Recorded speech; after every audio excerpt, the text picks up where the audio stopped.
All those look very nice. They do look very nice. So let's talk to Ian Lloyd and photographer to the stars, Terry O'Neill, who joins us from our central London studio as well.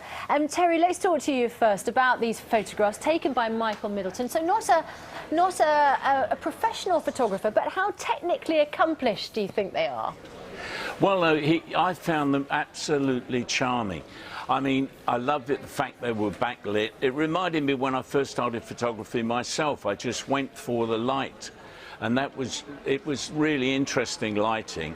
And as a matter of fact, when I heard about these pictures, I thought, who have they got to do these pictures? And the thought crossed my mind that they might have asked the Queen, because she's quite a good photographer, and I thought that'd be a one-up to the paparazzi. Is she? You've seen the Queen's photographs, have you? Yes, she's excellent. And also, you might like to know, Catherine's an excellent photographer. And so that was my next thought, and I thought she might have taken them. So, Mr. Middleton, take a bow. You've made a great photographic debut. You've raised an interesting point about backlighting, because when it works, that's really good. But often when things are backlit, then there's too much shade on the faces of the people whose picture you're taking. So how do you get that to work? Well, it's all balanced in the camera. I mean, if you can't have the light shining directly in the lens, but you just get to an angle and you use the light like a backlight, like in a TV studio. I find it really relaxing type of lighting. And we're looking at them now, Ian. I mean, you've written about this new family, and you're a photographer yourself. It's very much in keeping with their whole approach to their public life, isn't it? Absolutely. I mean, the Queen's 4 children were all photographed for the first time by Cecil Beaton. Prince William was photographed by Lord Snowdon, leading establishment photographers of the day, and this is a radical change.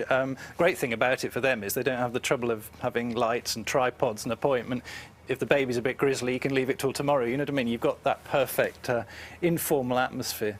And I think it's perhaps suitable for the time, because if it was like the Diana photographs where you've got jewels, earrings, hair up, and a very, you know what I mean, very posed photograph, it might not be relevant to people. There's always a message to be gleaned from such pictures. We're just looking at Diana there with her picture of, is that Harry or is it Will's? Anyway, with one of them.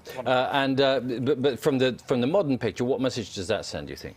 I think very much, with particularly having the dogs in there and it being at the Middletons' home rather than at Buckingham Palace or Kensington Palace, which you would expect. I think it's showing that they're a solid family. There's a new unit. It's not just the baby, it's the dogs, it's the home. It's away from a typical, you know, royal photography. It's a more relaxed image, I think. Terry, have you taken photographs of couples with their new baby? I think I did once. I can't remember who it was. I did a christening with Prince Andrew's wife, sorry, and Diana and all that, and it was a lot of fun. But they all were very formal. It drives you mad when you do those things, because everyone has to look great, the subjects, and the baby, you've got to see the baby clearly and all this type of thing, and it drives you mad. Well, and I'm sure it drives the people mad as well. I was going to say there is a certain challenge when you're photographing children, isn't there?